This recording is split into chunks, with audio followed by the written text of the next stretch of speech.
Halo teman-teman, perkenalkan nama aku Tadia Elian Penenski dari Prodi Pendidikan Bahasa dan Sastra Indonesia 2018A.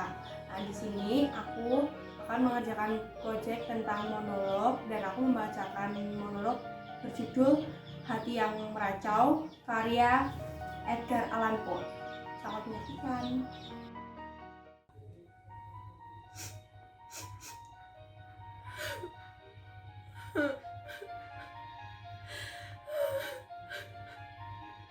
Memang benar, aku gelisah, sangat-sangat gelisah pada waktu itu. Dan sekarang pun masih. Namun mengapa kalian bisa menyebutku gila?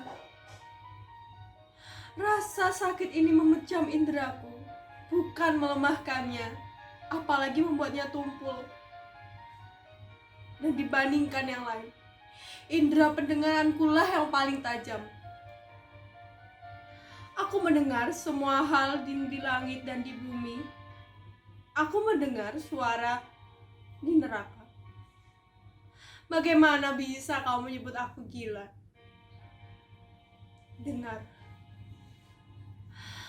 Kalian akan tahu betapa warasnya aku dan betapa tenangnya aku saat menceritakan kejadian itu. Sulit menceritakan bagaimana mula-mula gagasan itu muncul, menyusup di benakku. Tapi begitu masuk, ia memburuku siang dan malam.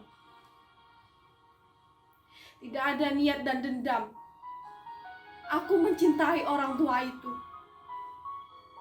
Ia tak pernah berbuat salah. Aku juga tak memiliki dendam padanya. Emasnya pun tak kuinginkan. Yang kupikirkan sekarang adalah matanya. Iya, matanya. Salah satu bola matanya seperti burung pemangsa.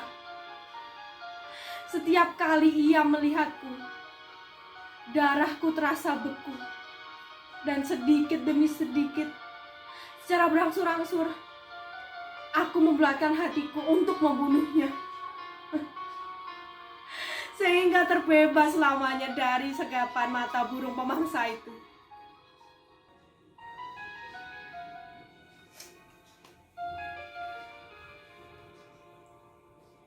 Ya, disitulah pangkal permasalahannya.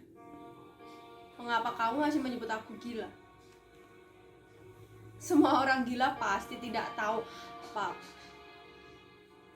Namun kau akan tahu bagaimana aku melakukannya. Kau akan melihat betapa cerdiknya aku menyelesaikan pekerjaan itu. Itulah aku. Yang kemudian aku berpura-pura tidak tahu apa-apa.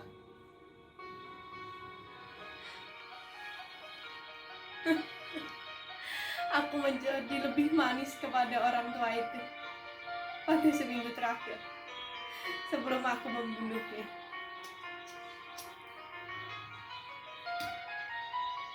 Setiap malam menjelang tengah malam, aku memutar gerbang pintunya dan membuka begitu hati-hati.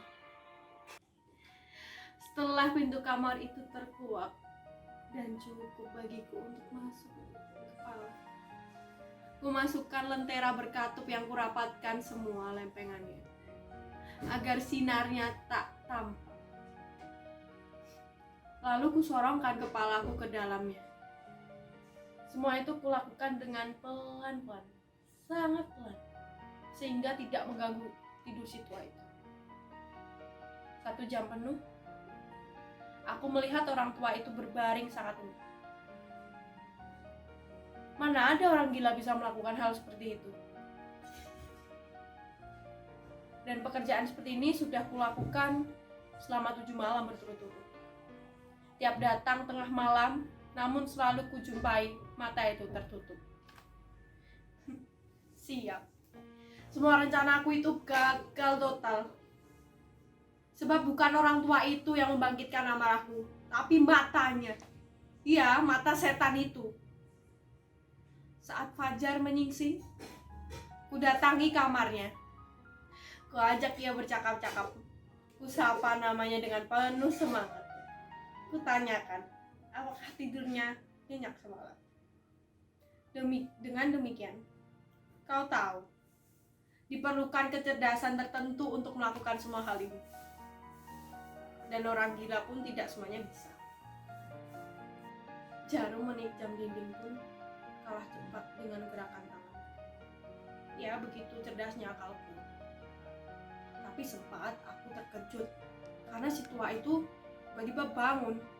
Mungkin ia mendengar suaraku dan ia menggerakkan tubuhnya seperti orang terkejut. Sekarang pasti kau pikir aku akan menyerah. Tentu saja tidak. Aku bahkan menyelinap dengan sangat hati-hati. Aku menyusupkan kepalaku ke celah pintu, sehingga aku bisa membuka lentera itu dengan leluasa. Dan seketika, ia bangkit dari ranjangnya. Dan aku terdiam di situ selama 1 jam. Ia tetap duduk di ranjangnya dan mendengarkan seperti aku malam demi malam, mendengarkan detak jam kematian di dinding. Tiba-tiba, saat aku akan melakukan aksi itu, ku dengar suara erangan kecil yang muncul. Aku kenal suara itu, seperti jiwa yang diteror kematian. Mata itu seketika terbuka, dan amarahku langsung bangkit. Lalu kutusukkan lentera itu ke matanya, dan langsung kucekik. Lalu kuseret hingga kupastikan dia sudah mati. Dan dengan rasa yang sedikit takut, langsunglah kumutilasi mulai dari kaki, tangan, dan kepalanya. Lalu kumasukkan ke dalam lantai kayu di bawah tempat ia berbaring. Beberapa jam kemudian, terdengar suara ketokan pintu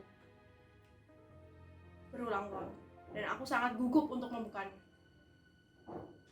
Kubuka perlahan-lahan, dan seketika polisi itu datang. Lalu kubukakan pintu dan kusuruh duduk di atas di mana aku menaruhkan jenazah si tua itu.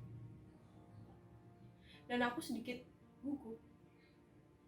Dan di kepalaku terasa bunyi suara-suara yang tua itu tahan. Polisi itu tetap saja menginterogasiku dan tidak ditemui apa-apa.